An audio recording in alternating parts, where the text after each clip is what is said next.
वाह, क्या आईपीओ है।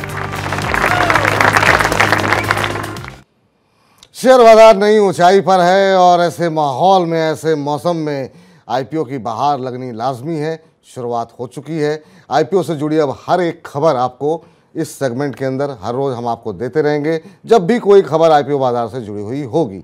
इस खास मुहिम में हमारे सहयोगी शौर्य हमारे साथ लगातार बने रहेंगे और अब तक शौर्य अलग अलग सेक्टर्स को खंगालते थे, अब पूरे आईपीओ बाजार को खंगालेंगे। शौर्य, क्या कुछ अपडेट है? कई सारे आईपीओ पाइपलाइन में हैं, अगले 5-6 दिन के अंदर आईपीओ शुरू होने वाले हैं। कुछ एक तो हमने ऐसा भी सुना कि बहुत बड़े आईपीओ आने वाले हैं, तो जरा झलकियां दिखाइए, क्या कुछ जानकारी लेकर के आए हैं आप? जी, जैसे आपने कहा कि आईपीओ कर बात करें, काफ़ी समय से आईपीओ का बाजार सुस्त पड़ा था। पिछले साल देखे इतने आईपीओ नहीं आए थे, कुछ बड़े बड़े आईपीओ थे, एलआईसी वगैरह ने निराश करा था, लेकिन अब ऐसा लग रहा है कि हालात सुधरते हुए नजर आ रहे हैं और आईपीओ के बाजार में काफ़ी ज़्यादा आईपीओ नजर आ रहे हैं। कुछ आईपीओ बहुत बड़े बड़े हैं जिनको है कि एक साल में काफ़ी बड़ी रकम में आएंगे, और कुछ आईपीओ ऐसे हैं जो अभी हाल में हो चुके हैं या फिर आने वाले हैं। एक सबसे शुरुआत करें, पहले आइडिया फोर्स का आईपीओ। ये ड्रोन बनाने वाले में कंपनी है, और जो 3 इडियट्स में हमने देखा था, जो ड्रोन आया था, वो जो सीन था, वो इस कंपनी का ही बना हुआ था। और अब ये कंपनी जो है शेयर बाजार में लिस्ट होने के लिए तैयार है। इसका जो आईपीओ है, वो उसका जो सब्सक्रिप्शन है वो 26 जून से 29 जून तक खुलेगा, जहां आप बिडिंग कर सकते हैं। और आईपीओ से कंपनी 5,567 करोड़ रुपए जुटाने की योजना कर रही है, और इसमें जो है ऑफर फॉर सेल होगा 4869 लाख शेयर्स का, और जो फ्रेश इशू है वो होंगे 240 करोड़ रुपए के। इसके बाद देखें तो कंपनी ने ये माना जा रहा है कि ये जो आईपीओ लाया है वो है ताकि प्रोडक्ट डेवलपमेंट के लिए, साथ ही साथ कर्ज को कमी के लिए ये आईपीओ की योजना लाई जा रही है। तो आप इसमें पैसा लगा सकते हैं जब इसकी बिडिंग शुरू होगी 26 जून। लगा सकते हैं, नहीं लगा सकते, वो तो हमारे जो एक्सपर्ट होंगे वही बताएंगे। लगा सकते हैं मतलब अवेलेबल होंगे लगाने के लिए, 26 तारीख से अवेलेबल होंगे जी। जरा इस पर और डिटेल आपसे लेंगे, लेकिन जरा थोड़ी सी डिटेल अविनाश जी शायद लाइन पे काफ़ी थोड़ी देर से जुड़ चुके हैं हमारे साथ। अविनाश जी से पूछ लेते हैं। अविनाश जी, बहुत बहुत स्वागत है सर आपका। आपसे जानना चाहेंगे कि ये आइडिया फोर्स के आईपीओ को कैसे देख रहे हैं सर आप? चलिए, लगता है संपर्क हमारा टूट गया अविनाश जी से, आप कंटिन्यू कीजिए। जी बताइए। जी, इसका जो अगला आईपीओ है, जो अभी जिसका सब्सक्रिप्शन ऑलरेडी चल रहा है राइट नाउ, वो है एचएमए एग्रो। ये जो कंपनी है ये बफलो मीट का एक्सपोर्ट करती है। नाम से एग्रो कंपनी है, लेकिन इसका मोस्टली बिजनेस जो है बफलो मीट के एक्सपोर्ट में है। इंडिया से 10% ज़्यादा एक्सपोर्ट होता है बफलो मीट का, वो इस कंपनी द्वारा किया जाता है। तो इस कंपनी पर नजर है, और कंपनी का जो सब्सक्रिप्शन है वो शुरू हो चुका है। 21 जून से लेकर 23 जून के बीच में आप इसमें पैसा लगाने के लिए अवेलेबल है मार्केट में। इसका जो प्राइस बैंड है 555 से लेकर 585 रुपीज़ पर शेयर के बीच में है, और कंपनी इस आईपीओ के तहत 480 करोड़ रुपए जुटाने में लगी हुई है। फ्रेश इशू से 150 करोड़ जुटाए जाएंगे, और बाकी पैसा जो है वो जुटाया जाएगा हमारा जो है ऑफर फॉर सेल से। वहीं अगर बात करें तो कंपनी ने मेन जो रीजन बताया इसके लिए वो है वर्किंग कैपिटल को कम करने के लिए कंपनी इसमें पैसा लगा रही है। चलिए, तो अभी तक आपको बता दें, एचएमए एग्रो को करीब 480 करोड़ रुपए जुटाने की कंपनी की योजना है। आज जो है शुक्रवार तक ये आईपीओ खुला रहेगा, और आज दूसरा दिन है, जबकि 38% जो है सब्सक्राइब हो चुका है। एचएमए एग्रो का जो आईपीओ है वो अब तक 38% तक सब्सक्राइब हो चुका है। चलिए, अविनाश जी हमारे साथ जुड़ चुके हैं। अविनाश जी, बहुत बहुत स्वागत सर आपका। आज से हम एक नया सेगमेंट शुरू कर रहे हैं, वाह क्या आईपीओ है, और इसमें आज हमने अभी तक 2 आईपीओ की बात की है।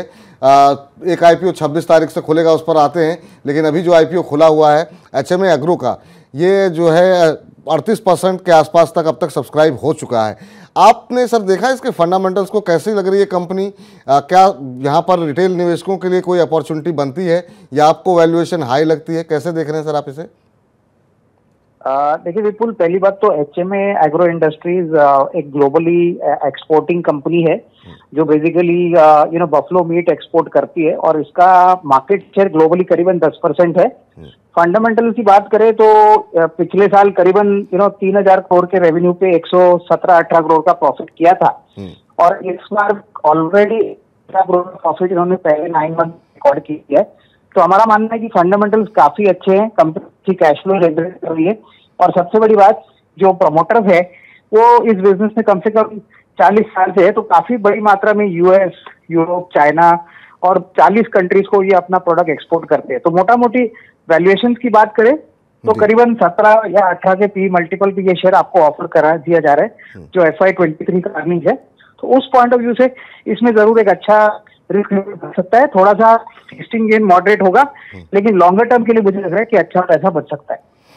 तो लिस्टिंग गेन के लिए अगर आप अप्लाई करना चाह रहे हैं तो आप चाहें तो जो है इसको अवॉइड भी कर सकते हैं, लेकिन अगर आप लंबी अवधि के निवेशक हैं तो आप इसमें जो है निवेश कर सकते हैं। यहाँ पर रिटेल निवेशक के लिए अभी भी अपसाइड की उम्मीद जताई जा रही है। अविनाश जी का मानना ऐसा है कि लिस्टिंग थोड़ी सी हो सकता है कि बहुत बम्पर लिस्टिंग ना मिले, लेकिन लॉन्ग टर्म में आपको ये जो IPO है वो अच्छा रिटर्न देगा। सर, आइडिया फॉर्जिंग जो कि अभी तो खुलेगा, 26 तारीख से खुलना है उसको, और काफ़ी उम्मीदें हैं इसको लेकर के। ड्रोन बनाने में कंपनी कामकाज कर रही है। 638 से का प्राइस बैंड यहाँ पर रखा गया है। कैसे देख रहे हैं सर, इसके फंडामेंटल्स को देखा क्या सर आपने? नहीं, इसका फंडामेंटल भी बहुत ही स्ट्रांग है और ये काफी वेल एस्टेब्लिश्ड प्लेयर है ड्रोन मार्केट में, और मुझे लग रहा है कि काफी अच्छी लिस्टिंग गेन और लॉन्ग टर्म वेल्थ क्रिएशन इस स्टॉक से होने की उम्मीद रहेगी। लेकिन सबसे बड़ी दिक्कत है कि इस इशू में इतना सब्सक्रिप्शन शायद हो सकता है कि रिटेल निवेशकों को थोड़ा सा अलॉटमेंट मिलने में दिक्कत हो।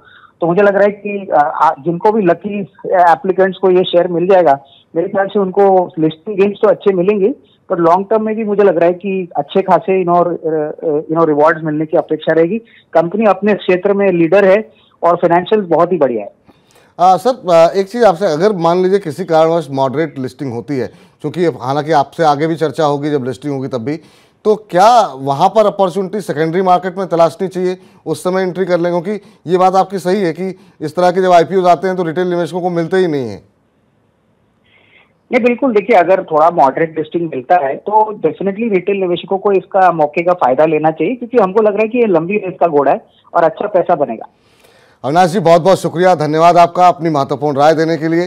तो दोनों IPOs पे पॉजिटिव व्यू निकल के आ रहा है शौर्य यहाँ पर, और यहाँ पर हमने देखा कि HMA में तो कहा गया कि आप को लिस्टिंग गेन भले ही थोड़ा सुस्त मिले, लॉन्ग टर्म में अच्छा पैसा बनेगा।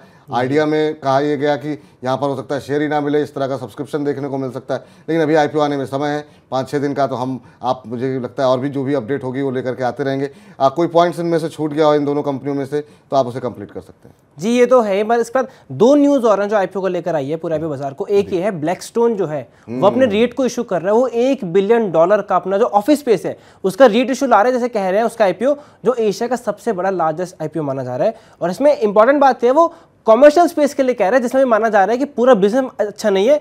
उस समय पे ब्लैकस्टोन अपने ऑफिस स्पेस में रेट लेके आ रहा है। दूसरा है शाहपुर जी पारुंजी का भी एक बिजनेस है एफकॉन, उसका भी माना जा रहा है वो जल्दी अपना IPO ला सकते हैं, और उसके को लेकर वो बैंकों से बात करते हुए भी नजर आ रही है। ऐसी खबरें निकल कर आ रही हैं। चलिए, तो ये ब्लैकस्टोन वाली खबर पर नज़र बना करके रखिएगा। एशिया का सबसे बड़ा IPO पर Money9 की नज़र बनी रहेगी। इससे जुड़ी हर एक अपडेट आप तक पहुंचती रहेगी। और एक्शन शुरू हो गया है प्राइमरी मार्केट में। सेकेंडरी मार्केट तो हम देख रहे हैं नया हाई बना रहा है। प्राइमरी मार्केट में एक्शन शुरू हो गया है। जैसे जैसे IPOs आते जाएंगे हम अपना विश्लेषण करके बताएंगे कि ये पैसे लगाने लायक, निवेश करने लायक, सुरक्षित निवेश होगा कि नहीं। इसमें एक बात यहाँ पे, जो ये लार्जेस्ट IPO वो रेट का IPO है, हम जनरल में नहीं कह सकते। बिल्कुल, रेट कैटेगरी में सबसे बड़ा लार्जेस्ट बिल्कुल सही बात है। चलिए, तो फिलहाल अब इस कार्यक्रम को समेटते हैं, लेकिन IPO बाजार की हर अपडेट के लिए आप हर रोज कार्यक्रम खत्म होने के पहले हमारे साथ जुड़ जाइए और पूरे कार्यक्रम में भी बने रहिए। और हर IPO अपडेट हम 1:50 पे 1:45 पे आपके लिए लेकर के आएंगे। जितने भी IPOs आ रहे हैं उसका विश्लेषण करेंगे, अलग अलग एक्सपर्ट से समझने की कोशिश करेंगे कि ये पैसे लगाने लायक है या नहीं है। तो आप लगातार Money9 के साथ बने रहिए। प्राइमरी मार्केट पे अब Money9 की भी नज़र है। फिलहाल के लिए इजाज़त दीजिए, Money9 के साथ बने रहिए। नमस्कार।